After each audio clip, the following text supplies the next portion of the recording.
Namaste and good evening, everyone. Welcome to our continuing series, Evenings with Sraddhalu. Namaste, Sraddhalu. Namaste, happy to be with all of you.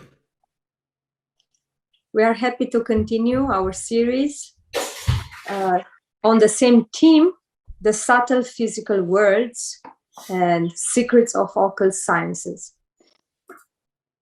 I will start with a question that we received from Trinetra, and we will see the following. In the evening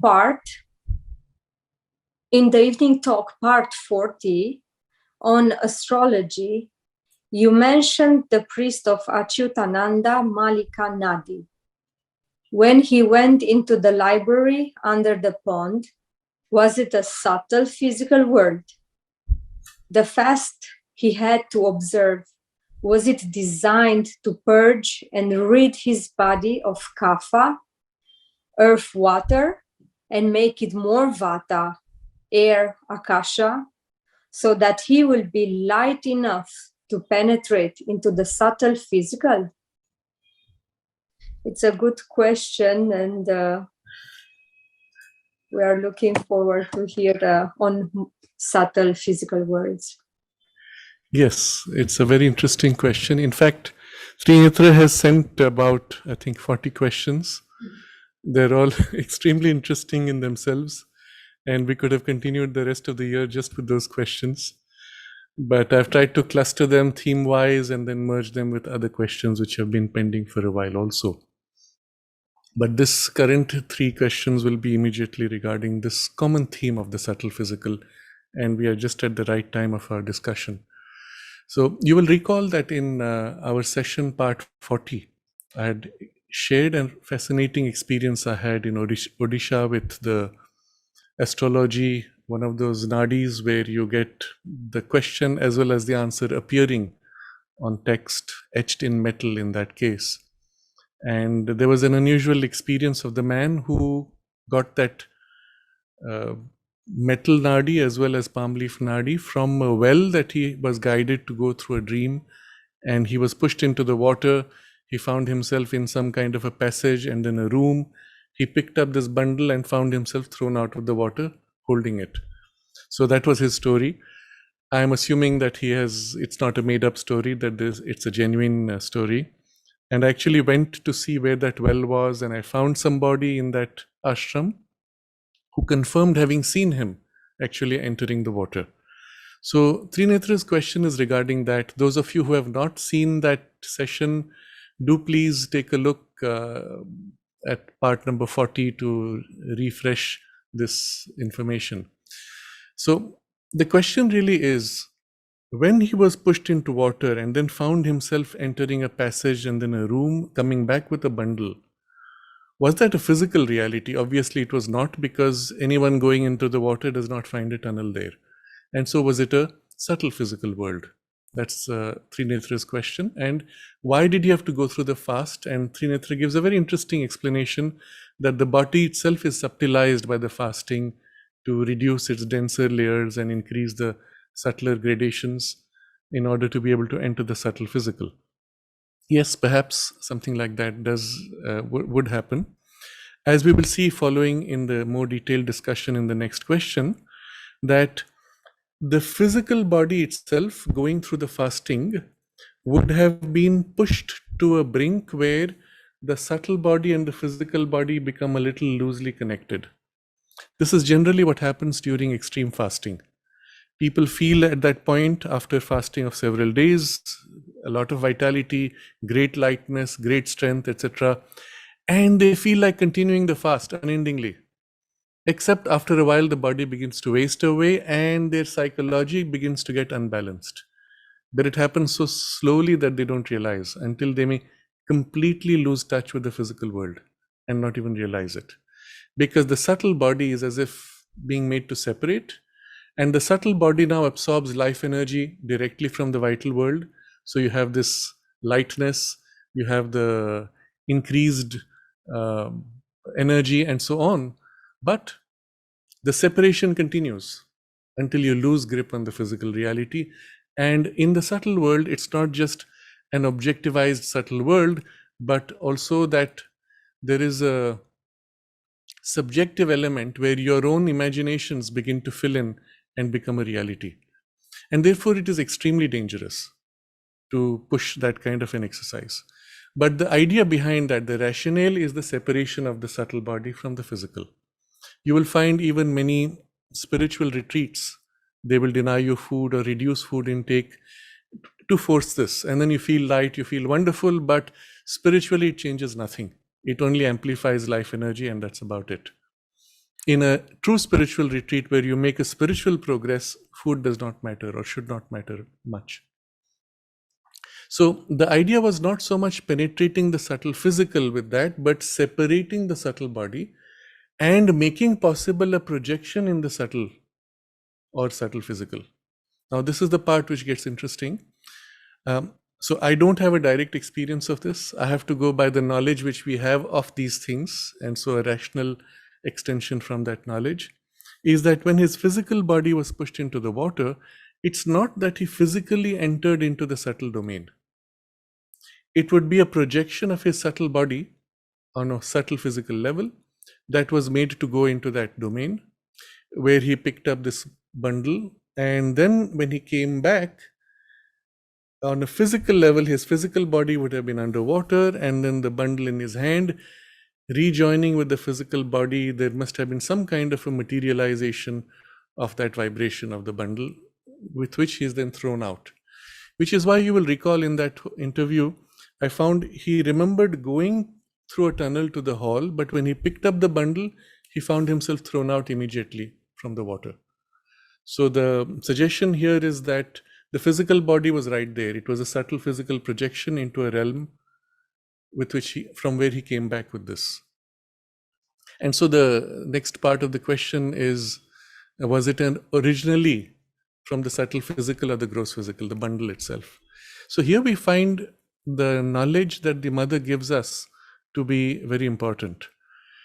She has spoken extensively of materializations, etc., from this perspective. And there's a very important observation she makes, that a complete materialization of something which is only subtle, to a degree that it becomes a reality of the physical world permanently, has so far not been possible. And she explains why. And I want to read from this because it will, in a great part, answer this question, but also help us to better understand the further questions.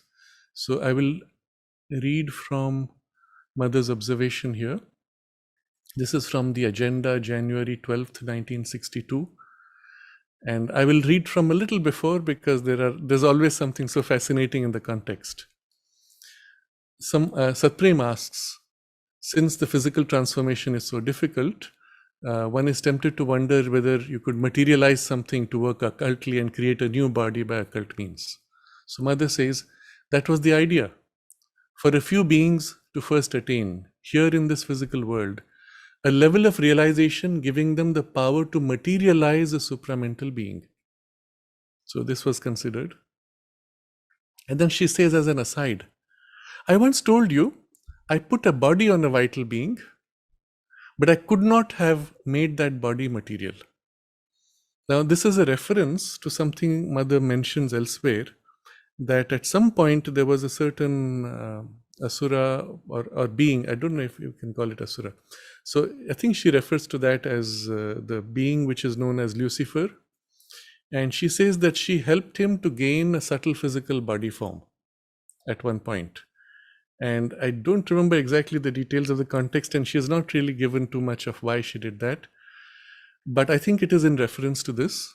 She says, well, assuming it's that, but even if it's not, she gave a being, a vital being, a body. Now, a body means, obviously, she's referring to semi-physical or the domain of the subtle physical. But I couldn't have made that body material. It would have been impossible. Something is lacking. Something is lacking. Even if it were made visible, it would probably not be possible to make it permanent. So you can have a partial materialization where you have a visibility, but not the full density of matter. but would not probably be made permanent. At the slightest opportunity, it would dematerialize.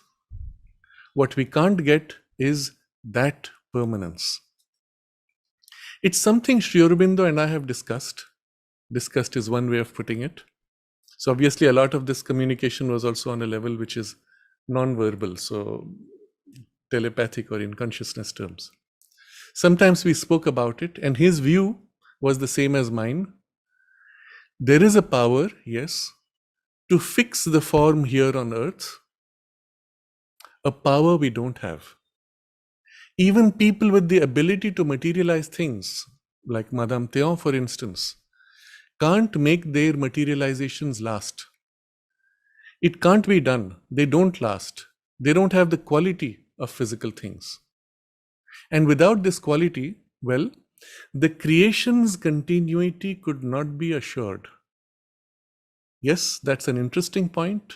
One might indeed wonder about it. Now, what she means by this continuity, in a material object which is entirely material, of course, there is substance which is material. That can be replicated by materializations. But here, there is a gradation behind which is complete. In a materialized object, there would be something missing. Some gradation, some degree, which would make it somehow less physical or differently physical. So then Mother continues, I knew the whole occult process in detail, but I would never have been able to make that being more material, even if I had tried. Visible, yes, but not permanent and progressive. So when you become totally material, you become a part of the evolution of matter. That part would be missing. And mind you, this is my personal case. I don't think I've wasted any time. Because you might say that I had known because you might say that what had I known 40 years ago what I know now at the age of 40 instead of 80, well, there would have been the sense of a lot more time to work with, and so on. We skip that. But this idea that a permanent materialization so far has not been done. And the same principle goes the other way. A physical object dematerialized eventually will tend to return into a physical density. So one can hold it off, or one can materialize temporarily. Eventually, though, it will fade out. I recall once somebody from Auroville had gone to Kerala, met somebody who used to materialize things, and then he brought it to show me. See, that man gave it to me. Feeling it, the feel of it was such, I said, this is not a materialized object. It is a physical object which was teleported, which is generally what many of these yogis or magicians do. Even the famous ones who used to materialize objects, they would or watches, for example, they would have them stored in their room, and then it would be transferred into their hand and materialized. So it's called an apport. You bring it from there, you dematerialize there and materialize here. So essentially it was a physical object, in which case, of course, it remains permanently. So to Trinathra's question, that bundle itself, was it physical originally? I would expect so. If it was put in a semi-materialized state in a subtle physical domain and then brought back from there, that's possible. So then his question is, can we store gross items indefinitely? I would expect not. Or if you had to store indefinitely, there would have to be some energy, some mechanism to keep the pressure for it not to relapse. What is interesting is wherever we have seen or heard of such entries into subtle physical domains, inevitably it is inside the earth or inside a mountain. You don't have an opening where you enter a subtle physical domain which is open. So that seems to be for me an indicator that perhaps the density of the mountain or the earth is used as a means to prevent it from full emergence into the physical. So if your subtle physical is put in the same space as rock, then perhaps there's a pressure for it to not snap back. You bring it out and then it snaps back. This is speculation, but it seems to me something reasonable, perhaps. I think that is as far as this question goes. Beyond this, I would be speculating. So I'll leave it at that. We'll go on with the next two questions, which also deal with this. Another question from Tinetra on this subject. How does one enter the subtle physical or even the vital world with a physical body? Are there any accounts of that? Will there be a big difference in time if we entered the subtle physical world? Does time move faster here or in the subtle physical world? How does ether fit into these interdimensional travel concepts? In parentheses, Dr. Stephen Greer, in the video above Top Secret, mentions how the US has discovered these kinds of technologies and labeled them as weird science and freaking magic. Yes. Again, the question is quite fascinating and opens many dimensions. I have to say that my experience of these things is somewhat limited, and even from what I have read and heard, or heard from people who have seen and so on, the questions really push it into a borderline of experiences which are not so common. Nevertheless, we have enough descriptive knowledge and theoretical understanding to give some indication of answers to these questions. So, if you had to enter the subtle physical world or vital world, it would not be with the physical body. It would necessarily be with the part of you that belongs to that world, obviously. If you had to, for example, enter the subtle physical, even using the physical body, you would have to dematerialize it to the grade that you want to enter. So it would be two ways. One is you partially dematerialize and enter that world, or you leave behind the physical and have a part of your subtle physical that extends, projects out, and explores, enters that world, and then comes back. But you were not conscious that you had actually separated from the gross physical, which also could happen. So, as in answer to some of these, I will share with you some examples. But before entering those examples, there is one place where Sri Aurobindo gives you as if the key, the secret of the entire subtle physical domain. So as you know, Sri Aurobindo has written extensively about so many things, so much knowledge. It is, as Mother said, in principle, if you go deep enough, you will find all the knowledge, everything you need to know. And because he goes to root principles and essential principles, which are universal, you literally can find the key to anything. But there's one place where he gives it in a way which is more symbolic, mantric, and therefore as if key points, key indicators, like the finger pointing to an ocean, like a sutra almost. And so that is in Savitri, as you're aware. And there is a whole canto which describes the subtle physical world. It is called the Kingdom of Subtle Matter, obviously.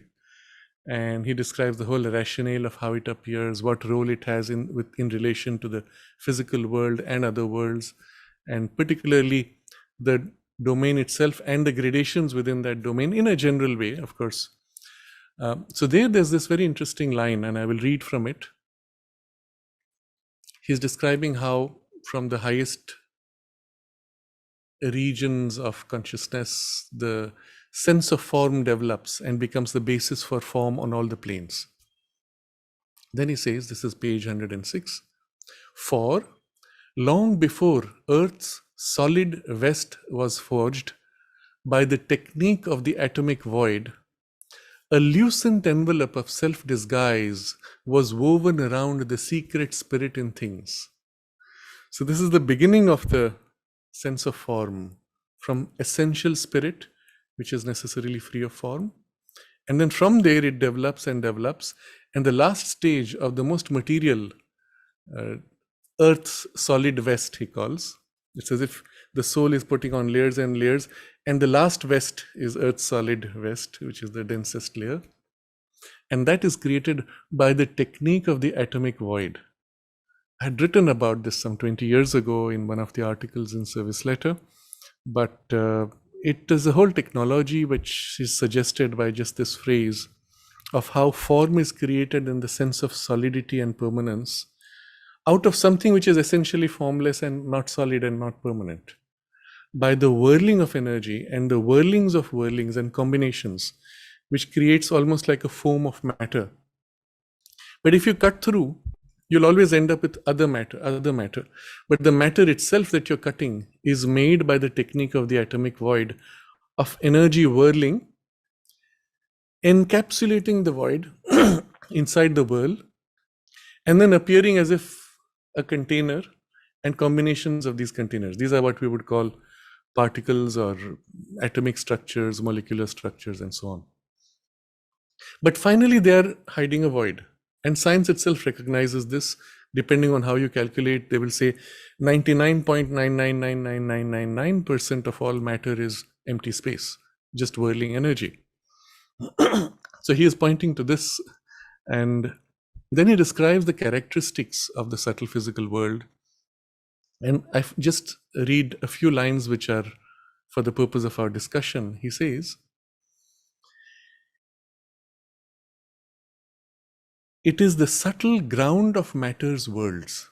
That is, all material worlds are formed out of this substance. But it is the ground, the foundation on which the external denser matter is held. And then, in the folds of its creative memory, it guards the deathless type of perishing things. So the thing which is made from it perishes, but the template which it holds, that is immortal. Very important to recognize this. And then he says, its sense fathers our body's reflexes. That is, the subtle physical contained in your physical body as a backdrop, as a support, as an infused immanent, actually is the basis for the body's reflexes, which is intelligence in the body itself. So sometimes you touch something very hot, your body shrinks even before you're conscious of the pain of the heat. The knowledge of how to deal with it and the nature of the danger itself is all responded to by the subtle physical content there. Even to the degree that the body senses before an external event comes close enough. You're walking on the road, a car passes by. Mother describes how the subtle physical sensed it and pushed back before even she was conscious of the tram which was passing by, and so on. So the reflexes in the body are actually rooted in there. That's where the animals sense impending volcanoes, earthquakes, tsunamis, and are made to run away.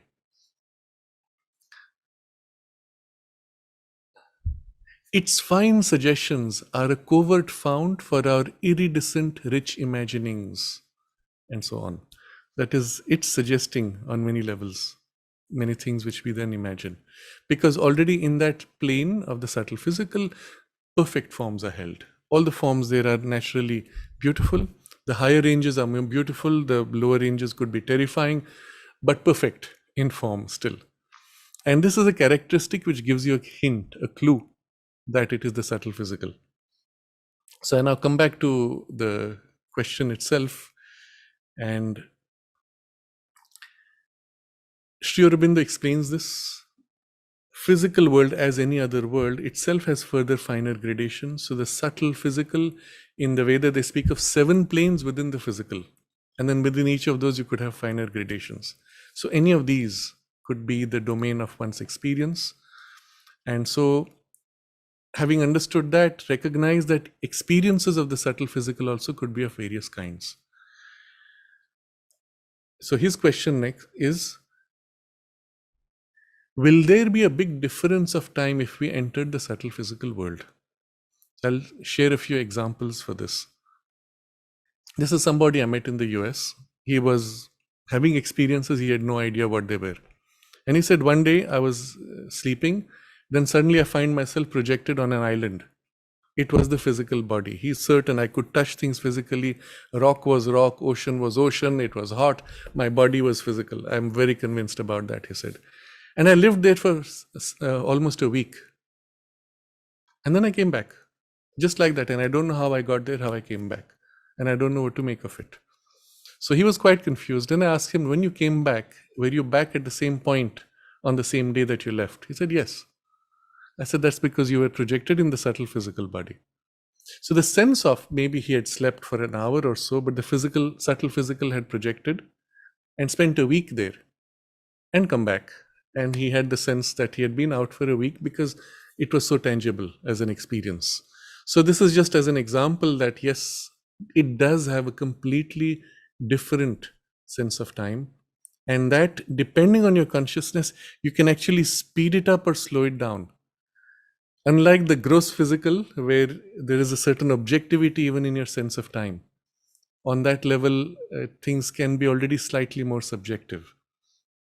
So another example would be almost every tradition in the world has stories of how someone entered a cave, came back, and he thought a day had passed. He comes back and here 20 years have passed. You've heard of stories like that in fairy tales. But these stories are so persistent and common across traditions. Sometimes they will tell you, oh, it was in that cave that it happened. And there's a truth to it. That's because you entered the subtle physical domain and the time sense there was very different.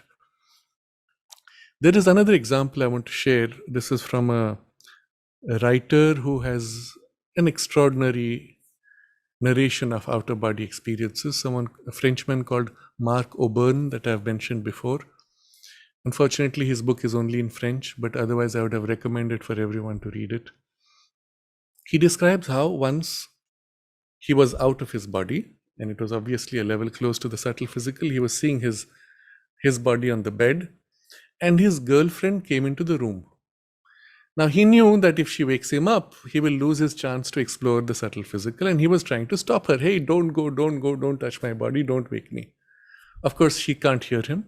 He's shouting, doing everything he can. And then he describes something happened where the intensity of his focus to stop her made that his sense of time slowed down, and she began to move as if in slow motion.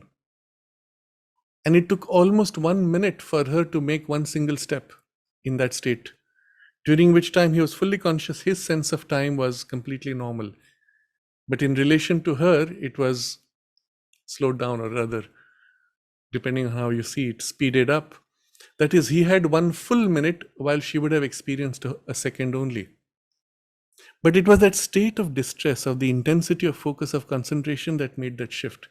And then he realized, oh, I can do it consciously. I can speed it up or slow it down. It's fascinating to think about it.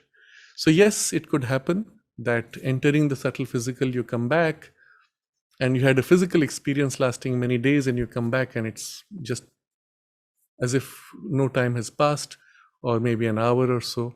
Or the reverse, that you've spent a day there, you come out and maybe a year has passed. Both are possible because time is relatively more flexible. And as you go up the planes of consciousness, time and space become more and more fluid, more flexible and relative. We'll come to another example of the space distortion later when we read something from the mother. So, does time move faster? Faster, slower, depends on your choice. You can change it. And then, how does ether fit into these interdimensional travel concepts? That is a bit more complex, and we would get into a kind of a technological issue there.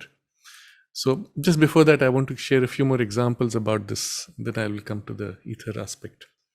There is another example. In fact, there are a lot of examples of people going into subtle physical experiences thinking it's physical, when in fact it was subtle physical. One classic one is of Paul Brunton.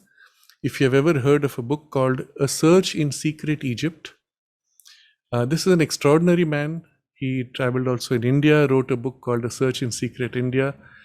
For some reason, perhaps a higher guidance, soul's call, in each of these spaces that he traveled, he met extraordinary people, had the, let's say, soul guidance to discover extraordinary spaces also. So when he came to India, there's a whole chapter he describes going to Ramana Maharshi's ashram and his experience with Ramana Maharshi, which was one of the reasons, one of the ways that Ramana Maharshi became famous in the West. But just before he goes to Ramana Maharshi, he has entered South India. There are 2 pages of a description where he says, I went to a place which was like a heaven on earth. It was such an extraordinarily beautiful atmosphere. And he describes being there for a few days, but the people there, the spiritual heads, did not give him permission to write about it. He was explicitly told not to speak of where it is, for obvious reasons, because as you will realize, he had come to the Sri Aurobindo ashram and had darshan of the mother. I don't think he met Sri Aurobindo directly, but I don't know if it was during a darshan time. But he was asked not to publicize. And because I think this was in the 30s, they needed to keep it private. Otherwise, there would be too many, casual visitors, which would spoil the concentration. But those 2 pages are also worth reading. So he goes to the Great Pyramid of Egypt. Somehow in those days it was easier. He sneaks in at night. There was no protection, no guard, no tourism department to stop you. And he goes into the king's chamber, lies down in the sarcophagus, which, as you know, is just an empty box. It was never meant for a sarcophagus. It was an initiation room. And perhaps from past memory, he lies down inside it. And it's so dark. He says it was so dark, literally you could imagine things and you would see it. But then at night, suddenly he sees a light. So he's not sure if it's his imagination. And then an old man comes carrying a lantern. So first he thinks it's someone who has come from outside. And then he figures out he's dressed differently. And this man, I think they had a conversation. He tells him that he will show him something. But the condition is he should not look behind. He will take him into a passage, but he should not look behind. And so he was then taken, he comes out, he enters as if an opening, walks, and the old man is leading him a passage which is totally unknown to him, but it's inside the pyramid. He's taking him to some secret chamber. And at some point, he's overwhelmed by his curiosity. He can't help himself.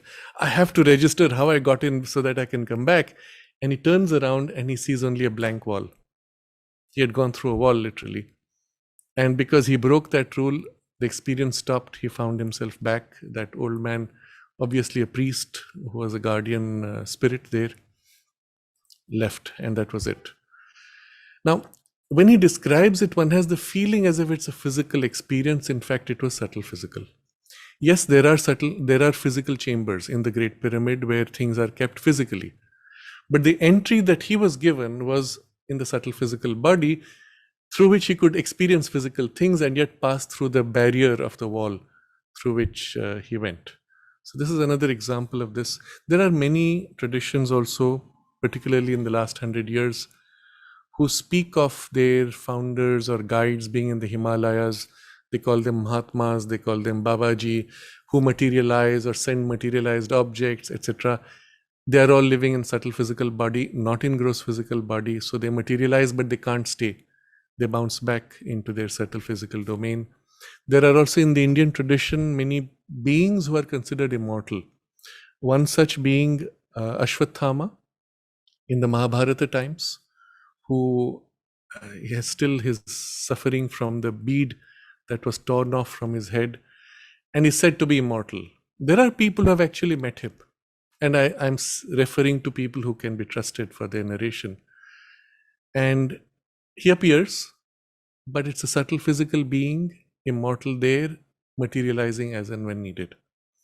So all this is to say that the experiences themselves do exist. You can go into those domains. People from there can come here. And there's one fascinating example from a Swiss teacher I have referred to before, who spoke of how he was led into the world of the ants. So he's in the forest sitting there and the ants invite him. And he finds his body shrinking as he enters the ant hill and goes inside and mixes with the ants. They show things around and then he comes out. But it's described by him as if it's a physical experience when in fact it's in the subtle physical body. So again, question is whether the physical body partially dematerialized or it was left lying down under a tree and the subtle physical only went in. So all this is to say that these experiences can be so vivid and are so real. The technology itself of how one would be able to do something like that, is it possible to do it technologically? This question needs to be dealt with a couple of more examples. Some of you have heard of Billy Meyer. He is a Swiss has seen a lot of flying saucers, photographed them, all this from the 1970s. When camera was a very complex device, you took a photo, it took a day to clean, print, and so on. You could not make superimpositions, you had no digital processing technology of any kind. And here's the most clear, crisp film with actual plastic film and photos of that period. Sometimes flying saucers so close to be almost materially tangible, sometimes flying above with airplanes, the Swiss Air Force chasing them, and so on. These are exceptional. The man is absolutely genuine. What is interesting is there's a description of one of the US major from the US Air Force who had gone to investigate his work. He was in his house when Billy Meyer received a call to go and meet the people from the flying saucers, extraterrestrials. So he steps out of the house. It's heavy rain at that point. There's a downpour happening. He steps out of the house without an umbrella, maybe wearing a raincoat, but steps out of the house. As he stepped out, this man from the United States, he comes into the room and is told by the family members of Billy Meyer, oh, he just got a call, he's left. So this man rushes out, Stevens, I think his name was. He rushes out, goes to the door, opens the door, it's too late. Billy Meyer has vanished. And he sees there on the mud in front of the house, the steps of Billy Meyer's footprints in the rain. In the mud, footprints, they take 3 or 4 steps and then they stop. They vanish. Literally, totally, no more footprints in complete mud. An hour later, there's a phone call from Billy Meyer saying, I'm at such and such a location, please come and pick me up. So this Stevens goes there, Wendell Stevens, his name. He goes with the family, they go and pick him up. He's standing next to a little hut with an overhang, so he's completely dry. Not one drop of water. From the house to that place is a long distance in complete open rain. So it's literally as if he stepped out of the house. As he is walking, he was made to dematerialize or move into a subtle physical grade. He had his meeting for 1 hour, and then they drop him back and he's there physically in that overhang, completely dry. Now, this is to tell you that many such experiences, which apparently seem to be purely physical, would often have a subtle physical character where the body was partly shifted to the subtle physical grade, and so now he is no more wet from the rain and taken wherever it is, easily moved around, and so on.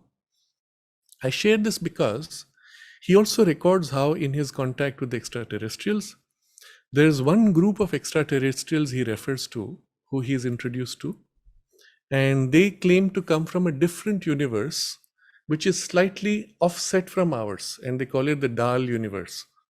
Whatever that vocabulary is, I don't know. And they have to do something to shift from their universe into ours, and then do something technologically to shift back. He meets them, interacts with them, they shift back, they vanish, and so on. And they're using machines to do this transfer. And this is to answer the question that there is obviously a method to do this technologically, to dematerialize into the subtle physical or to rematerialize from the subtle physical to the gross physical. It can be done by occult means, and whatever can be done by occult means, at least on the physical domain, can be also done by physical means technologically. The exact means is not known to us so far. Perhaps there are secret programs where such experiments are done, but unless you have a solid theoretical foundation for it, one would find difficult to really develop the technology. And so to Trinetra's question about does it have something to do with ether, interdimensional travel concepts? Yes, definitely. So the interdimension is really the subtle physical domain.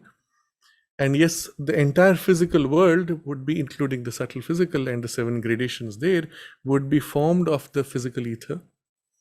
And you could think of it as different frequencies of vibration within the same etheric substance. So I'll give an analogy here. Right now, within us, so many frequencies of radio waves are passing through. They don't collide with each other, they don't collide with us. But if you took a coil and a capacitor and resonate, make it pulse at the same frequency as the radio waves, you are rippling in the ether at the frequency of the ripples of the radio waves, and therefore these will bang into each other. So to the radio waves which were passing, saying, oh, there's nothing here, the resonance of this appears as if a substance thence forming into its grade and creating a bump. You change the frequency and the bump has passed and the radio wave passes through, or frequency has got higher up and this radio wave passes through. So literally tuning the frequency of the resonance of the coil and capacitor is creating a resistance on different frequencies, as if materializing on different frequencies a form. Once you think in these terms, the whole principle becomes accessible. Can you now do that without coil and the capacitor? Or an equivalent process now, taking any piece of matter and changing its current atomic resonance frequencies, raising them, would effectively dematerialize from the gross physical to a subtler grade of subtle physical, or vice versa. And yes, such things would be possible then. If it can be done, or once it can be done, you can create devices, machines in which you could dematerialize, travel at great distances, and then rematerialize, which would be one of the ways by which one can travel across galaxies to great distances within the physical universe by popping out into the subtle physical and then popping into the gross physical at the other location. The actual transfer would be very quick in between, almost instantaneous, even though the distance might be massive. The shift would be disorienting necessarily, and one does find descriptions of such moves in Billy Byers' descriptions of trips that he was given in flying saucers. Now, all this sets up a background, and we will now read what Mother had to say about this very interesting thing regarding other planets, physical planets. Okay, so we go to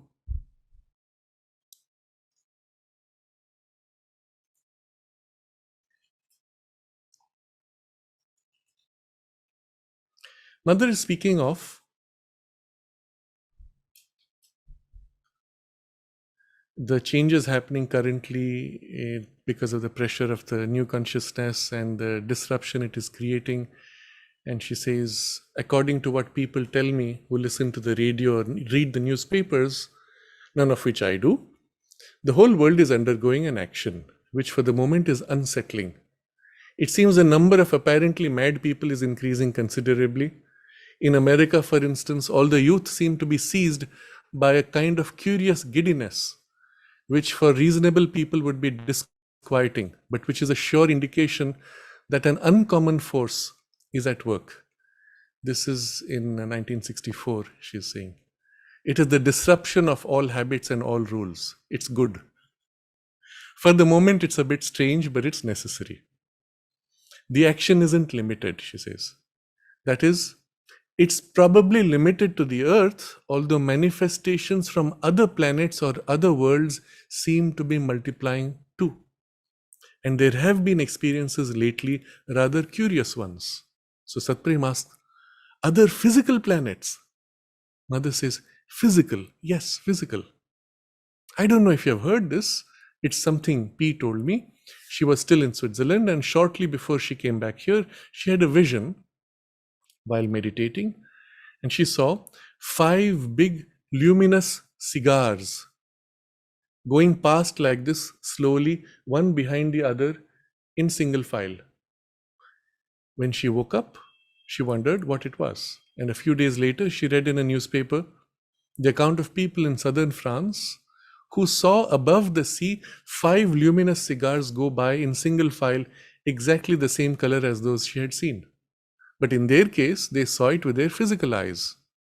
So that seems interesting, Mother says. It was clearly a phenomenon of a subtle physical order in its origin, or material vital in its origin, but which manifested physically. and which may very well have come from other planets that are a little more subtle than the Earth. Very interesting suggestion, very interesting description. And then she says there are many other experiences. This one I remember clearly. The action is widespread. So this phrase she uses, other planets that are a little more subtle than the Earth. Very suggestive. Now, it could be that she's referring to an entire planet that is of a subtle physical. So, physically, you would see nothing. Or she could speak of a physical planet in which the civilization and its realities are on a subtle physical level. And so, you could go to the planet and say, this is barren desert. But there'd be beings living there in the subtle physical of that density. Interesting. And then they would have a technology. They would come into what today we call cigar-shaped spacecraft. They come to the Earth, materialize. So originally, as she says, subtle physical, and then materializing, doing their thing, and then accelerating at great speed or suddenly vanishing, dematerializing into the subtle physical, and so on. There's a very interesting example I recall reading from, this was again one of the United States pilots, one of the senior most in the Air Force, who was in, I think it was in Vietnam. My memory is a bit clouded there, but I think it was in Vietnam. They were on a sortie and they saw a gigantic flying saucer, and he describes the whole thing in great detail. It was big disc shaped, and then there was a tower in the center. Some of it was transparent. They could see beings inside, and it's hanging in midair. Their craft comes and they start circling around it. And then something strange happened. After a while, it's as if on the other side from where they were, a doorway opens into the sky. So it was gray and somewhat cloudy, but through that doorway in the sky, bright sunlight streaming through, and they can see through it as if a completely different world. And this flying saucer now moves, enters that portal, crosses into it, and then as if that doorway passes or the portal closes, and that's it again, gray sky. And these planes were left here. Imagine if the planes had followed through physically, they would have entered into that domain or that world or that other part of the universe. I don't know what it would be, or the subtle physical itself. And this would be one of the reasons perhaps why sometimes we have these examples of planes or ships vanishing completely with no trace at all, that there was something else making a transition and they got sucked in the wake of that transition. So yes, such things do happen. Yes, such things can be done technologically, and Mother makes reference to it. It does not mean all flying saucers are subtle physical. They could be physical who dematerialize to transfer and then make physical again. But they could be also equally civilizations living in the subtle physical who materialize for purpose of their work. So this gives you an idea of what could potentially happen in our future for humanity as we develop such technologies also. Having said that, our discussion will not be complete unless we look at something else, which is more important from a spiritual point of view. That because there is a continuum, you can train yourself to actually shift levels consciously without breaking continuity. Because you have a physical body, you can do that. Okay? Because within you are the subtle physical gradations also. That's part of your evolution. And I had met in Cyprus one of these extraordinary persons. He was a mystic. He was a spiritual master, teacher. I don't use the word master casually. And I had occasion to spend a few days meeting, interacting with him, very interesting things. He shared this experience, one of his early experiences of awakening. He was sitting in his room, in his sofa, just like that, almost in a daydream for no reason. And suddenly his consciousness began to shift through the levels. So from the gross physical body, going up the gradations. And everything in the room around him, with eyes open, began to change. So he shifted up all the way into some subtle domain, gradation of consciousness, and then shifted back. And all around him, everything just changed and then gradually came back through all these levels. and it was like, oh, what just happened? He had other such initial experiences which were quite remarkable. At that time, he was, I think, Cyprus was under invasion by Turkey. He was in an open space, and one of these Turkish aircraft was coming with guns blazing. He ran, comes to a wall, which is completely closed. It's a cloister, I think, monks living inside. He comes to the wall, he can go nowhere, and the plane is coming with guns firing. Suddenly, he finds himself on the other side. And because of that, he was saved. Bullets didn't touch him. How he got to the other side, he had no idea. So there were experiences like that he had, which he shared, which were his early experiences. Obviously, there are things developed in past incarnations, and the inner being at that moment came forward in time of danger and just made this jump. So dematerialized and rematerialized, or made a jump literally from one side to the other of the wall to save. And the other experiences of awakening going through these levels. So this is to say that without technology, we should be able to develop full awareness of all these gradations. And at least I'm not speaking of projecting out. That may require a great skill or some danger involved. But becoming aware on these levels and being able to shift through these levels should be within our capacity. I will say is within our capacity if we give it the necessary time. And I will read one more from the mother's description of, again, it's a passing comment she makes as part of some other discussion. And we'll take a quick look at that.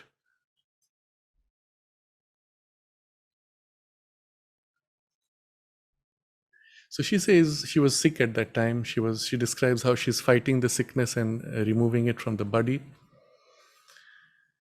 And then she says, I was fully conscious each time the attack came. I went like this and my arms were not affected at all.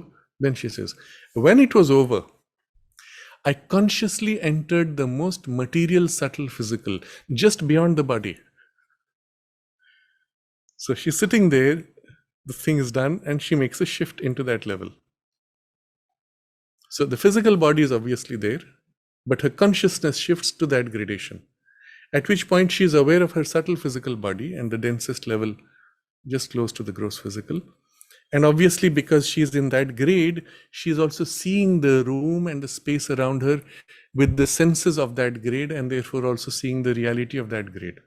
So I consciously entered the most material, subtle physical just beyond the body.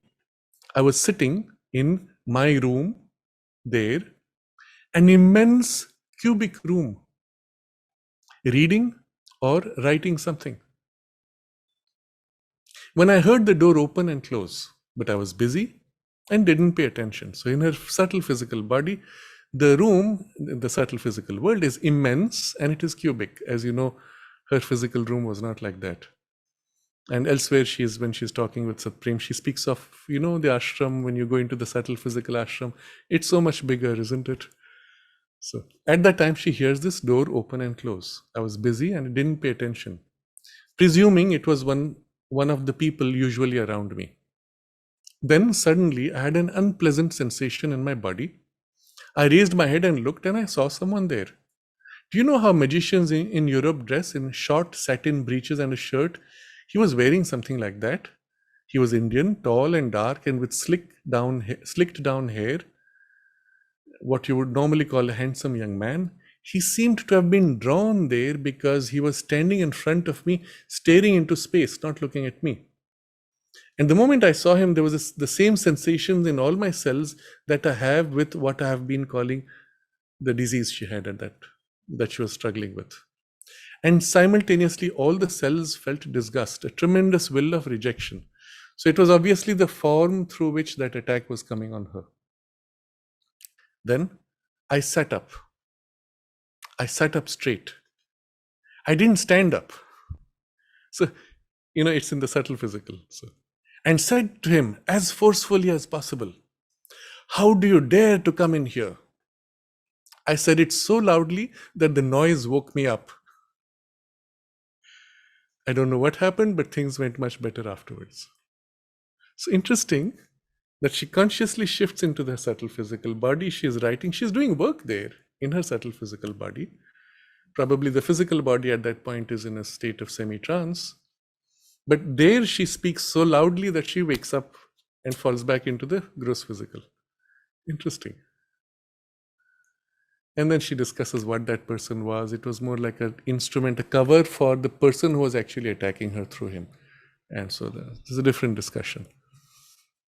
So this is again to give you an idea of how one can shift like this. And we should be able to do eventually. Of course, you have to give it time, as you would to develop a physical skill, because after all, it's of a physical skill of consciousness, isn't it? So there's a whole discussion we will come to perhaps at the end of our discussion, where the mother speaks of how we have to develop the physical, our consciousness in the physical body and the inner and outer and so on. We'll discuss that later. But I think this gives you a full picture. Most of the questions which are part of this portion have been answered. I'll just take a quick look at in the chat box also. Okay, we have too many questions.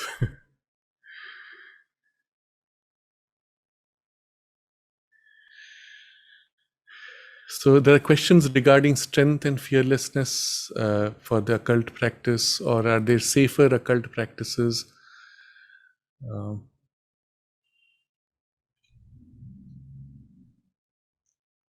Effect of food, somebody has commented.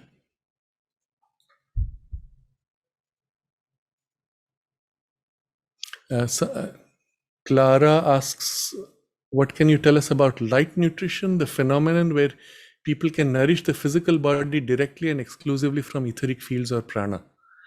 Well, there are people, as you have heard, who claim to eat nothing, and they look at the sun and absorb the sunlight or energy from the sun, or they absorb life force directly, they just drink water and that's enough. Yes, probably they can do that, because it is possible to draw life energy. The gross physical does not need food for life energy. It needs food to replace physical substance. So some of these practices these people do is they gradually reduce the quantity of food until it is less and less. And at some point the body begins to adapt, comes to an edge which is very close, where it needs just a little bit to replace what it doesn't have. Not everyone can do it.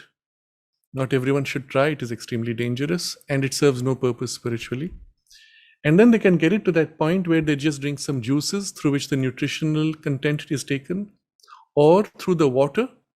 And then it's as if something on some other level is absorbing and materializing by the occult means. So there are methods also which are somewhat occult, where monks used to do that when they would be in a closed space, in a cave where there is not enough food. Perhaps the cave entrance is blocked with snow.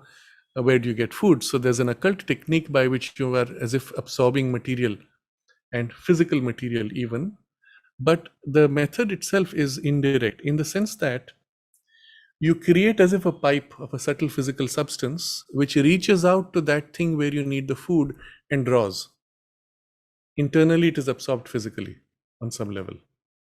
But finally, it is equivalent of eating. And after all that, nothing changes in your consciousness. At best, you have learned some unusual skill, and that's about it. But it does not change the physical consciousness. It does not change the spiritual consciousness. So yes, it's possible, and I would classify it as an occult experience or an occult attainment, very much like a siddhi. But again, spiritually, of no value. Come to the next question.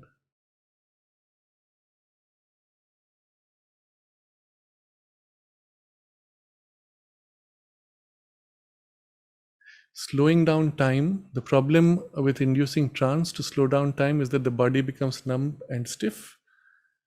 Not necessarily. Not necessarily. The sense of time slowing down or speeding up is purely in the subtle physical body.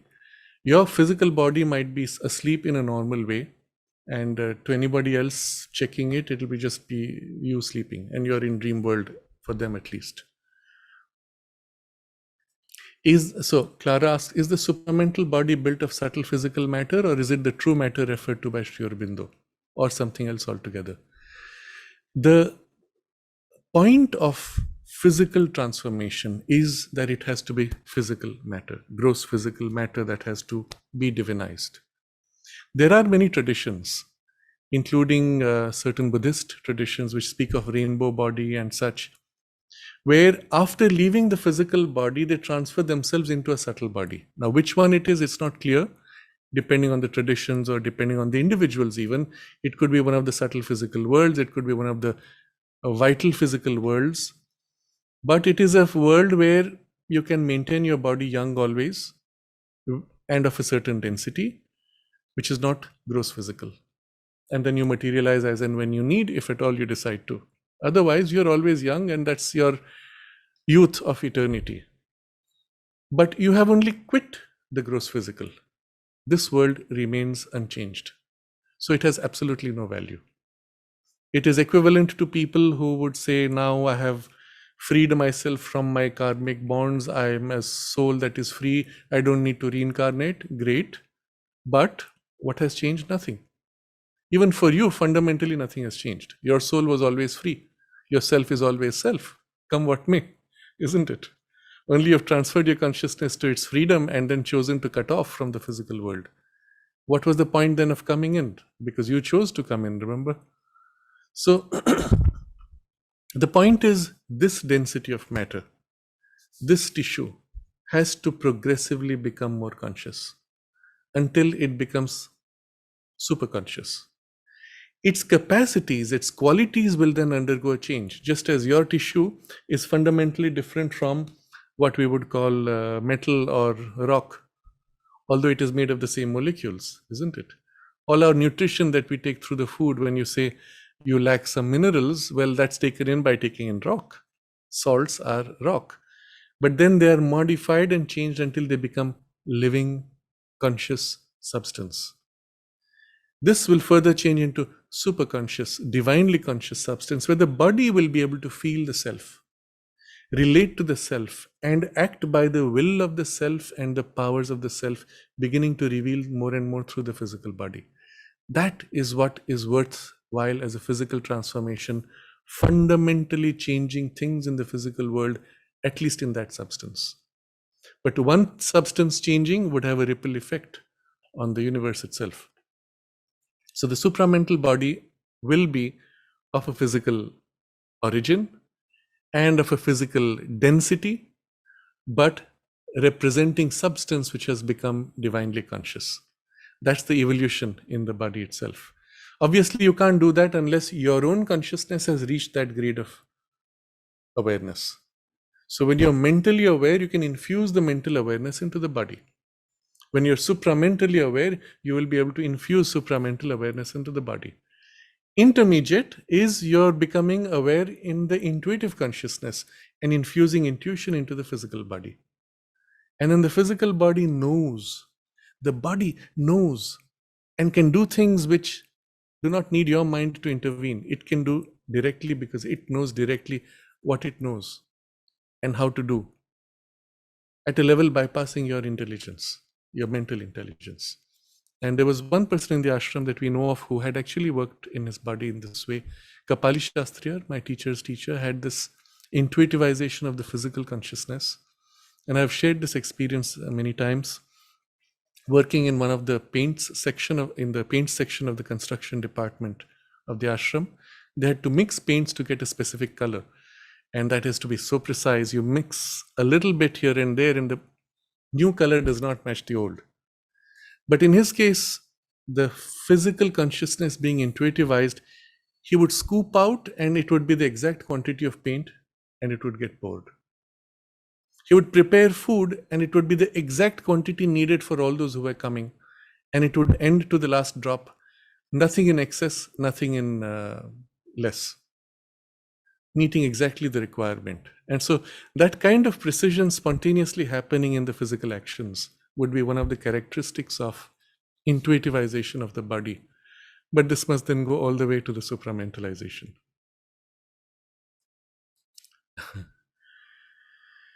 So, yes, somebody mentions Arunachala mountain. That is where Ramana Maharshi was living, as you would know. He speaks of how, as he would walk on the mountain, he said he could look into the mountain and see a whole city inside it. And he says there were streets, people walking, and there were street lights. And this is one of those examples of a subtle physical domain. It had materiality, it was inside the mountain, but it had materiality of that grade. So, yes, in principle, people who live in that could come out, or one could be made capable of visiting it, and so on.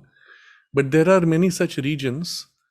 I believe in almost all sacred spaces, there is as if a kind of a subtle physical world or pocket of beings, people living in those domains.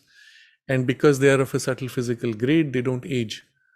So they could often be there for centuries and still retain things. So that is one of the ways by which in the past they attempted to preserve knowledge for the future by storing it in such kinds of spaces. So Kiara asks, what is the difference between supramentalized body and ascended body, such as Babaji and other immortal masters? So that's the difference I spoke of earlier. See, this word ascended master, ascended body is a modern newfangled vocabulary which is undefined. You see, everyone uses it in the way that serves them. I've often come across also this word enlightened beings. What does it mean, enlightened? Oh, it's an undefined term. So if you go into European history, it was the age of enlightenment when all of Europe was enlightened, remember? Because they broke away from a very oppressive religion and then got into reasoning thought and attempted to organize life by reason, and that's called enlightenment. So enlighten is any kind of light. It could be mental light, it could be vital light, it could be, well, physical light also. So when they say someone is an enlightened master, it tells you nothing. And unfortunately, they have mixed this term with the Buddhist tradition. So in the Buddhist tradition, they speak of nirvana, which is a very defined term. And even in various traditions, there are gradations or degrees of nirvana. In translating to English, they replace the word nirvana by enlightenment, which is okay as long as you stay with the definition. But because the English word enlightenment is a loose term, it gets misused now and mixed with all kinds of things. So when someone claims to be enlightened master, you really don't know what it means. Similarly, ascended. What do you mean ascended? Sometimes they say, oh, the person left the physical body and lives in subtle bodies. Sometimes they mean by that he has grown in consciousness and is no more required to reincarnate. But in all these cases, coming to the question, they live in a subtle body, has no correlation with the physical body and its transformation. Equally, in the Tibetan tradition, the rainbow body, they describe like this: the master has prepared his capacity, as at the time of death, he separates from his physical body, forms his rainbow body, and then uses the full tapas of his energy to dematerialize his physical, and it is reduced to either ashes or flowers or just vanishes. So to the humans, the physical body vanished and now the master is in a rainbow body.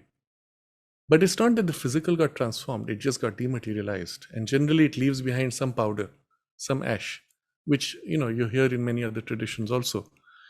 If you go to Ramana Maharshi's ashram, just beyond there's a cave where he stayed for a while. It's called Virupaksha cave, where there's a mound of ash, which is supposed to be the material from one of the saints who dematerialized his body and left behind an ash pile. And they say it is permanent, you can take from it and it always remains full. But the physical substance was left behind. You went into a subtle grade. It has no correlation to the physical transformation that Sri Aurobindo speaks of, where this transformed body will be of this density, will be able to engage with the physical world, will belong to the physical world, and embody, incarnate the divine consciousness through the body into the physical substance itself. So Rupal asks, Parshuram and Hanuman as living beings? Yes, but they are not physical. Which level they live on, I don't know, I cannot say. Maybe they're more at the level of the subtle, vital, mental, etc. Or more likely, the essential prototype is of an overmental being, of which there are sometimes projections or emanations on mental or vital levels. And that's why you don't meet them on a physical level at all. Yeah, so Bullish Harvey, can you travel to the sun in the non-physical? Yes, you can go to other planets. Depending on how you project yourself, you could project in the mental consciousness, you would sense the mental domain. But the skill is to be able to project at a level which is close enough to the physical that you can sense the physical domain. So this reminds me of another great example. One of these great, let's say, occultists who had the gift of out-of-body projection, exteriorization, is Ingo Swann, that I've referred to many times. He describes how he was asked by the US military at some point to monitor certain locations on the moon because they had detected active machine-based activity of the moon, including mining operations by certain beings. This was in the early 70s. And they had been as if warded off, prevented from observing closely. So they come to Ingo Swann to spy on that operation. He projects himself, and the first thing he says on going, he says, looks like I'm in the wrong place because I can breathe air. He comes back and tells them, I think I went into the wrong place. They said, no, you were on the right place. Go back. So this is one of the great secrets that he reveals, that in fact on the moon there is an atmosphere. It's very thin, very similar to as what you have when you go high up on Earth's mountains, let's say at the top of the Himalayas, but it is breathable. So he's able to project himself at a level dense enough that he can breathe or sense the air. He's describing the machinery, the lights, the mining operation, and then he sees the human beings sitting there. So he's curious and he's talking. His physical body is here on Earth. He's talking what he says, what he sees. And as he approaches one of these human forms, the fellow is at a table with some paper and some drawings. He senses the presence of Ingo Swann and turns there and excitedly starts pointing and calls other human beings, human forms to come. That's when Ingo Swann feels he's been detected, he feels there's danger, and he snaps back, comes back to his physical body. The military person who was his contact there says, no, this is very dangerous. We have to stop this operation because those people can trace you back. So they shut the whole operation and send him back. Now, all this is to tell you that when a person is sufficiently conscious in the subtle physical, and you have this capacity, let's say, to shift like this, you can sense, because your subtle physical is organized, you can sense another subtle physical being who's there.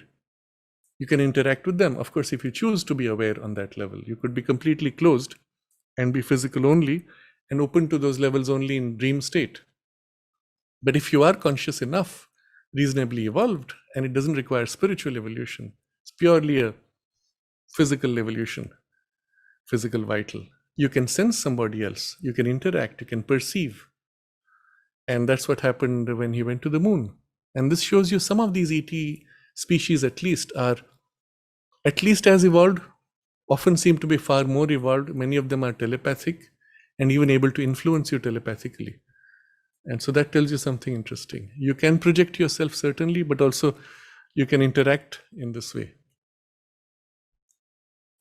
So Chiara asks, do abduction or contactee experiences take place in physical dimension or subtle physical?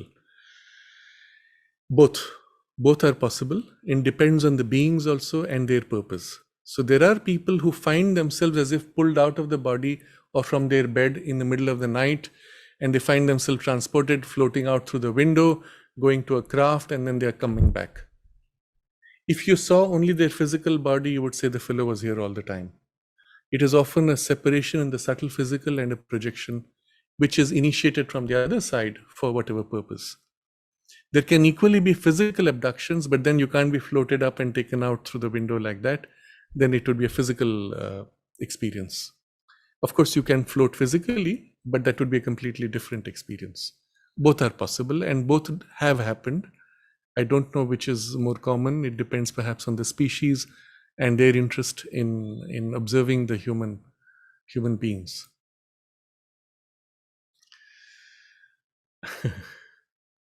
There are, so Chiara asks about Michael Salla speaks of secret space program, which is a black project program in the United States, which allows travel between Earth and Mars, etc. There are such stories. So far, we don't have sufficiently compelling evidence to confirm that such a thing actually operates directly from Earth to Mars. So the description is that they create a portal like what I described earlier. You walk through and you're on Mars, and from the other end you walk through and you're on Earth. Maybe it's certainly possible, potentially. Whether they have it, I don't know. Maybe they do. But in future, certainly such things might be possible. And the means for it, of course, would involve very complex technologies which would be capable of such materialization and dematerialization. But right now, I just say, yes, it's possible, but we don't really know if they're actually doing it. Vachaspati asks, can we meet Sri Aurobindo in the subtle physical? What does the promise actually mean? And when Sri Aurobindo has promised that everything of him would remain in the physical realm. Yes, he promised that he will stay in the subtle physical until this work of physical transformation is over. And the mother continues also there. And that is why I spoke of the subtle physical ashram. I know of a case, for example, a lady in the ashram who was very distraught when there was an accident and someone known to her fell from a bus and died. So that afternoon she goes for a nap and she's thinking about him. She feels so bad. And it's a short afternoon nap. She finds herself pulled out of her body, taken by hand by the mother into a huge room. She finds on the other end Sri Aurobindo sitting on a chair and that person who died sitting at his feet. And mother takes her there and says, see, he's well. And he smiles and says, I'm well. She has this full darshan and she comes back. I think she wakes up in a few minutes. But she was given this subtle physical direct experience. I had another friend, Suresh Indocha, who, while he was living in Pondicherry, had shared many interesting experiences. One of these was that he met the mother in dream state. And it was tangible physically. So it was obviously in the subtle physical. But he said it was something strange. He saw the mother in all blue. The whole thing was bluish tint, as if the light is bluish. And he has this very vivid contact with her, wakes up. Next morning, he goes to the mother. Those days he was going. And he says, Mother, I saw you like this. And it was in all blue. And mother said, yes, that was in the subtle physical. That has this bluish tint. And she said, you will only find me in the subtle physical, not in other planes, because this is my domain of operation. Interesting. Yes, you can meet them. So I had lots of questions, but yes. So Chiara mentions Rudolf Steiner says that the planets that appear barren do have life teeming in the subtle physical in our solar system. Yes, it's true. In fact, on Mars, on Venus, there's a lot of life. Quite a bit of it in the subtle physical. They also have physical life forms. And at least on Mars, the physical life forms are under the Earth, that is in cave structures. And in Venus, I've already spoken about this in one of the earlier discussions. You see, they speak of very hot temperatures. Yes, it's true. But also Venus has permanent ice in the poles, which is also true, according to NASA. So in between, there has to be a band where your temperature is just right for human body, isn't it? Permanently. Maybe it oscillates a little bit at the top of mountains and so on. And yes, so there are beings also who live there, but it seems to be that the bulk of the civilization is in the subtle physical there. And it can be quite a rich life, very complex, enormous cities with all kinds of technological bases. Aditya asks, physical things when they dematerialize, where does the physical substance go? So when I read some of these descriptions of dematerializations, there's something very interesting I noted almost every time where this is described. So an example I read of, which was a Aikido master, I think, or one of these martial arts in Japan. He was one of those very rare masters. He had a capacity to simultaneously appear in two places. And so he demonstrated it, and the person who saw it records this, and that's the text I read. So the man was standing at the top of the stairs, and at the bottom of the stairs, these students were there. And he simultaneously appeared at the bottom of the stairs, full physical body, and then disappeared and reappeared and disappeared and appeared several times.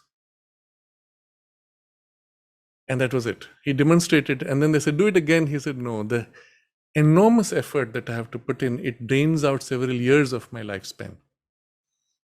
Now, obviously that because of the method used and so on, but in principle, yes, you could do that. And it was the subtle physical that was projected and densified enough to be visible, but he couldn't hold the density. It kept slipping back. So he kept pushing, it slipped back, pushed, slipped back, and therefore the appearance, disappearance.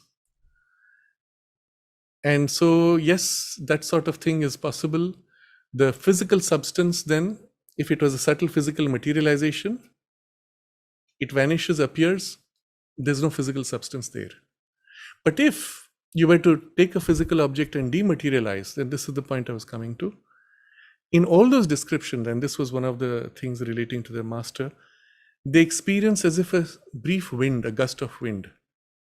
So if you think about it now, come back to that original Sri Aurobindo's line, for long before Earth's solid west was forged by the technique of the atomic void. And this is now your physical science telling you, the whirl of energy, let's say electron whirling around the atom, creating as if a bubble. Two atoms join by sharing an electron. But what's inside them? In the atomic space itself is pure empty void. The nucleus of the atom is so tiny that if your nucleus was made the size of your fist, the electron would be a kilometer away, because that's the kind of ratio that they speak of. All that space in between, forming a bubble around, which is the atom, is empty space. Now think about what that means. You take an object, a piece of dense heavy matter. I'm thinking of what would be a good piece, but well, just let's take my mobile phone here. So here's a heavy metallic object. Actually, this is 99.99999% empty space, held together by the whirl of energy, by the, let's say, mental construct will that holds the world together. If you dissolve that, the energy which is in whirl simply fizzles out. How much energy? It's, remember, 0.0000001% of actual substance. All you will have will be the gust of substance, poof, dissolving. Equally the reverse. If you materialize, it would gather energy of a physical density and slip into the grooves held by the object which is being materialized, and it would slip in and form the grooves and become material. So you're as if gathering, assembling material. That's the vocabulary used by those who materialize. You're assembling material which then slips into the groove created by the previous grade of matter. So ideally it starts with the mind forming a mental form, then pushed, densified into the vital energy, which amplifies, activates the form, and then giving it the fine shape which is close to the material as it comes down to the material level, and there it becomes tiny amount of matter assembled, which becomes your heavy physical glass and metal. That's all. And poof, as much it can dissolve or gather. So at the most dense level, you have supporting physical substance, which is dropped, dissolved, or gathered for this finer grade. This is typically how the thing happens. There's another grade which I discussed, how you shift vibration as if, in which case there's no material dissolving. You've taken the physical object, infuse it with a huge amount of life energy. This is where you get the key for dematerializing or pushing into the finer grade.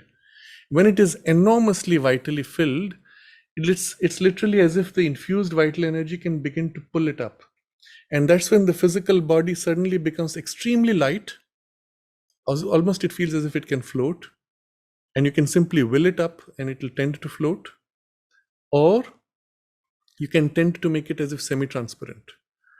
This is another example that I've heard from people, again, very reliable, trustworthy. This was in a spiritual community which had some of these things happening.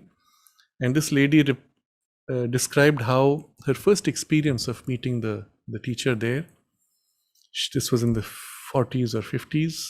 She's given a time, she goes into that room and she sees this master floating in a semi-transparent, resplendent, lit up body, just like that, floating above the ground. And it was like literally a divine darshan. And then she comes away. And when she narrated it, she was in her 80s, and that was 60 years later. And she had tears in her eyes. And you could feel the vibration of that experience as it left such a deep imprint. But that's the kind of thing that is actually possible. But in this case, it was done by an occult means. Let's say a high divine being infused itself into the physical and raised it and so on. But the process would be similar. The infusion literally lifts the substance and raises it to a higher vibration, which literally slips it out of the physical or on the borderline. So yes, these things also do happen. And then once it would withdraw, the person would find himself back into the physical density of the physical body and so on. So I think that would be a comprehensive answer to the question of where the physical substance goes.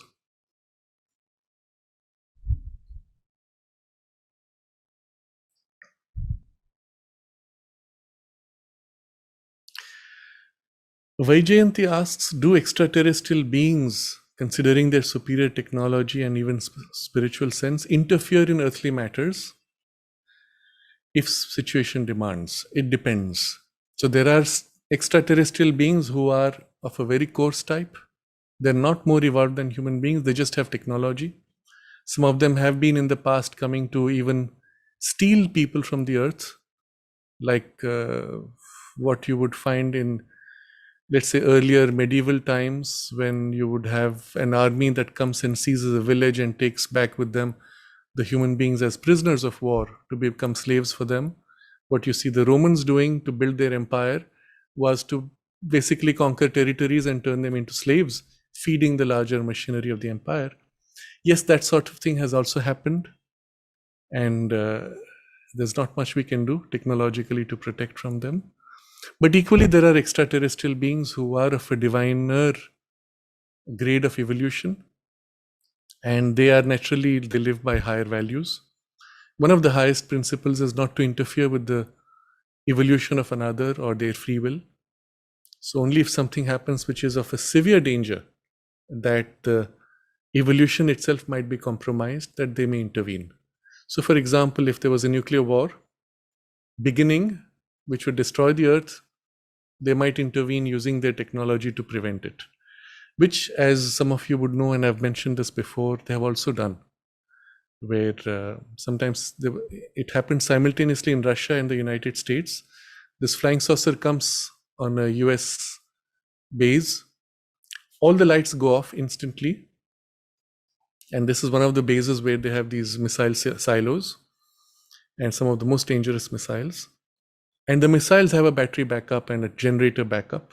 Those backups fail, and the flying saucer stays there long enough to prove to the humans that you can do nothing if we decide. And then it goes away. The lights come back. The missiles are not working. They open the missiles and find the computer chips inside completely fused. So first they thought it's a Russian attack. So they go on the hotline. The Russians are on the hotline saying, we had a UFO coming and doing this to us. Were you the ones? So both sides were as if warned, look, you can't mess around and we can stop you. Yes, they have interfered to that extent, to protect, to help. And if ever there was a very great danger, perhaps they would intervene, but normally not. And if you observe, like a scientist who is observing a new evolving species, you say, yes, let's see how it works. And we allow them to make mistakes because that's their only way to learn. But as I said, there are all gradations even of extraterrestrials. So I think that'll be enough for as far as these questions are concerned. There was further question from Trinetra about whether we could go into the subtle physical worlds and colonize them. It misses the whole point of evolution. So I'll come now to the closure of our discussion. Remember, our goal is not to go into a subtle physical domain and live there. Our goal was to enter the physical, material physical domain in order to bring the spiritual potential here into matter. That's why we incarnated in the physical world.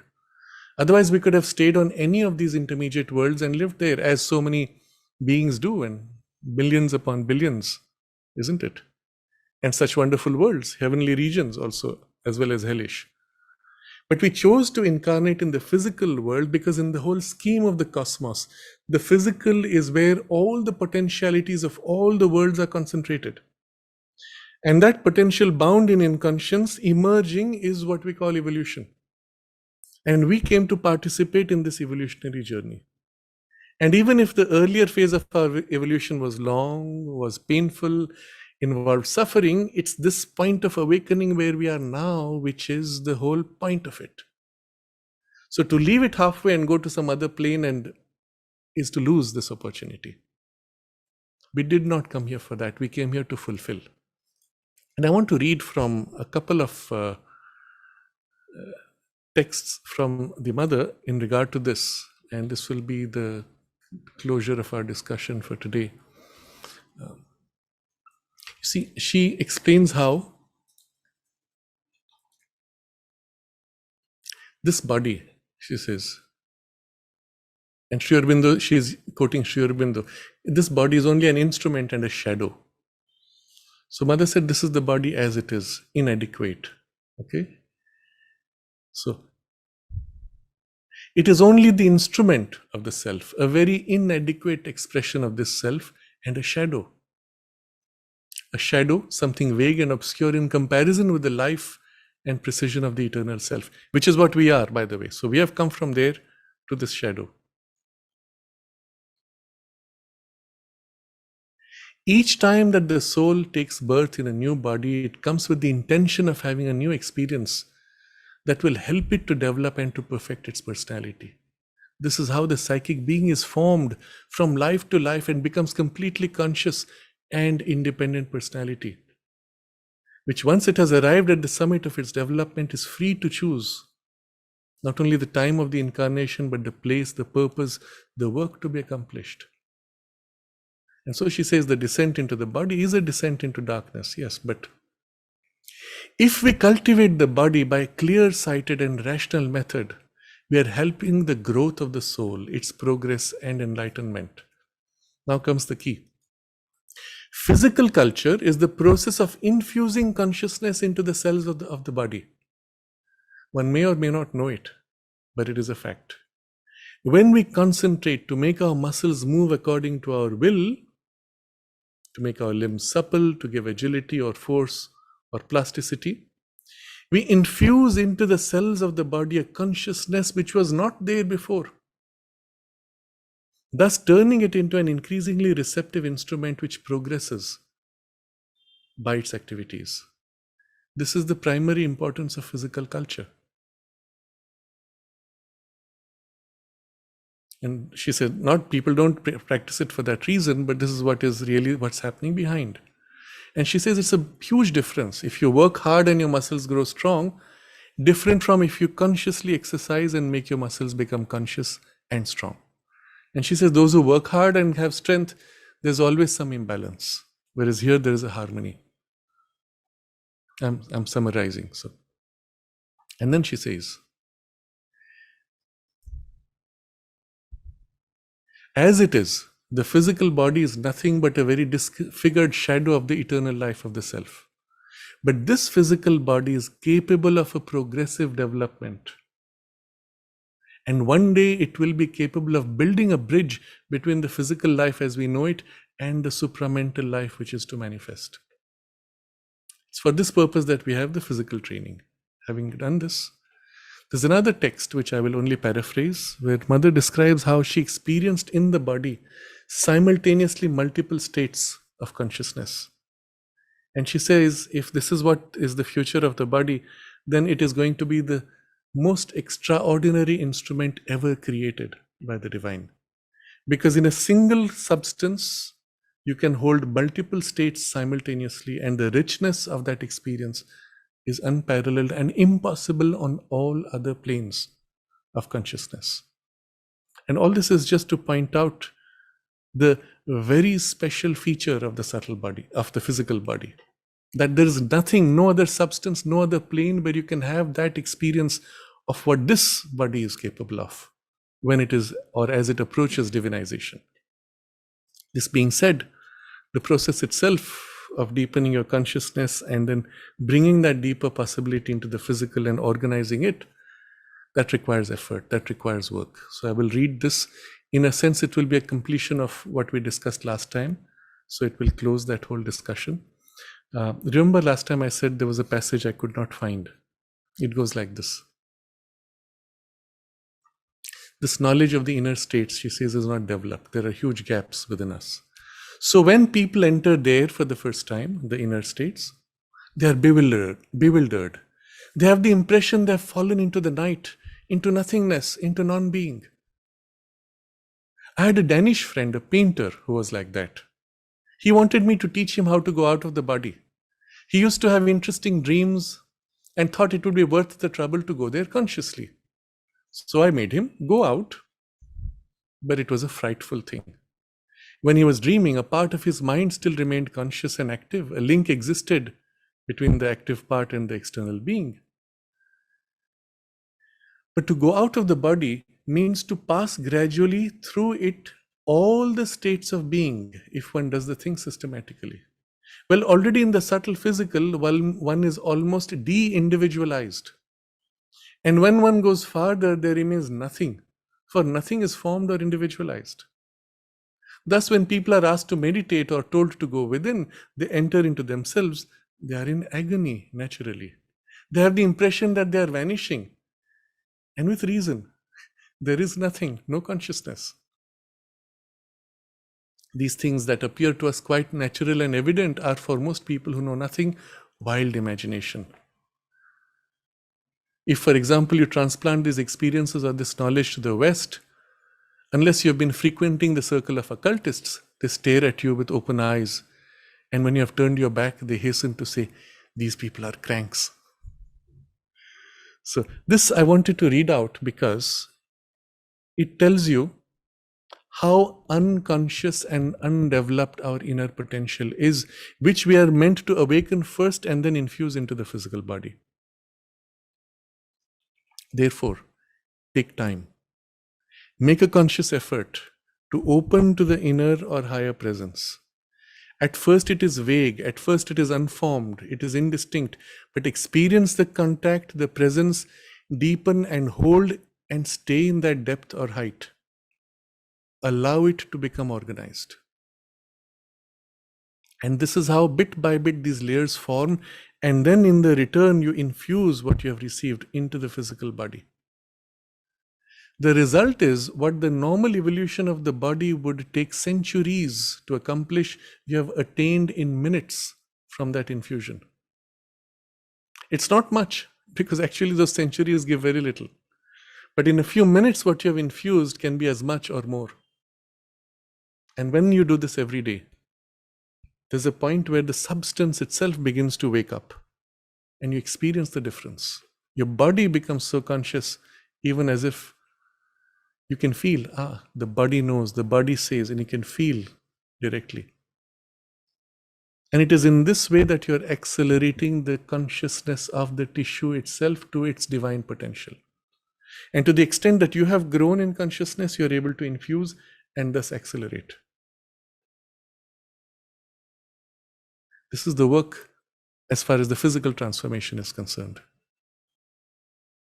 Even if you start with your mind, infusing your mental awareness into the body, literally feel your hands, make them grow aware and intensify the awareness. That's a mentalization of the physical consciousness. If you have ever learned to play instruments of music, you've already done this unconsciously in a tiny part of your fingers. Now do it for the whole hand. Bit by bit, do it for your whole body, starting with the parts which are more conscious, more receptive. And if in your deeper states you open to inner and higher influences, let those fill in and infuse into the body. There was also this question last time about how to create the place for the psychic being. And although we discussed it, I wanted to complete that with this idea. Everything you do in your life refer to this center of aspiration within you. That's how you will create the central organization of your personality. Otherwise, your mental will, primarily driven by desires, is your center, the axis around which all your life revolves. I want, I need, I can't. So that's the fear, negation of the desire, but I want or I fear. And the mind with logic centered around this desire center. That's your current center. And your physical body, therefore, is also organized around this. Your entire personality is organized around this. But this itself is a fluctuating, unstable center. So make it consciously the center of your deeper or higher aspiration. Even if through the mind, your mind's higher aspiration, if through the deeper heart's love for the divine, intimacy felt with the Divine Mother, that center closer to the psychic felt through the heart, either of these or both of these become your axis around which you organize everything you do in the day. No exception. Doesn't mean you have to do it instantaneously at that moment. You can do it later at the end of the day or in the beginning of the day. And we took last time some exercises. Start your day with thinking of all that you will do and hold it in reference to your aspiration and the divine presence within you. Let all these activities be a consecration to the divine and a nourishment for the soul's evolution and a fulfillment of my highest spiritual aspiration as far as possible. Start with that intention. End the day again with the whole thing. Everything that you did today, put it in relation to your central aspiration and your relationship with the divine and the purpose for which you were born. Look at it in terms of that. And naturally, bit by bit, spontaneously, effortlessly, some things will fade away, some things will grow stronger, and everything will be infused by the touch of these values and this aspiration. And then you will turn it all the way into the physical, this substance also. So at first what is received is in the subtle physical substance, because it's the most plastic, most conscious, most receptive. But from there it is infused into the physical. And treat this body then as your most precious vehicle, your most precious instrument. Because if you don't have this, you're kicked out of the physical world, you don't have the potential for the physical evolution. And on other planes, you can't really evolve physically. But when you work on this consciousness and this body instrument, this is going to be the key to that future potential for which the whole universe has been struggling through billions of years. And you are right now its cutting edge of the spiritual potential in the physical body. Think about what that means. The entire universe leans towards you and says, I'm waiting for my hope here. And you're busy saying, what can I do? I'm bored. When you say, here's the most interesting thing to be done. Okay, you can't be doing that 24 hours, but at least a few minutes, a few seconds in a day, become conscious of this. Infuse this intention, turn your whole being, your instrument, including the body, to the divine and say, here, this is the instrument. Fill me with your love, your knowledge, your light, your strength. And you open and receive as a container. And if you do before sleeping, you go to sleep with that. When you wake up, you open an aspiration with that. And then start your day. Don't worry if you forget. Hold the beginning and the end as your references. I think with this we will close for today. I would like for all of you to take a look at the poll that we have put, whether we should continue further with questions regarding occultism and occult science. If you feel it is worth it, we will continue. Otherwise, we will switch topics. Keep this as your conscious intention now. Start with this morning if you are in a morning space. Start with this evening if you're in the evening space with this intention. Let's concentrate on this purpose all together.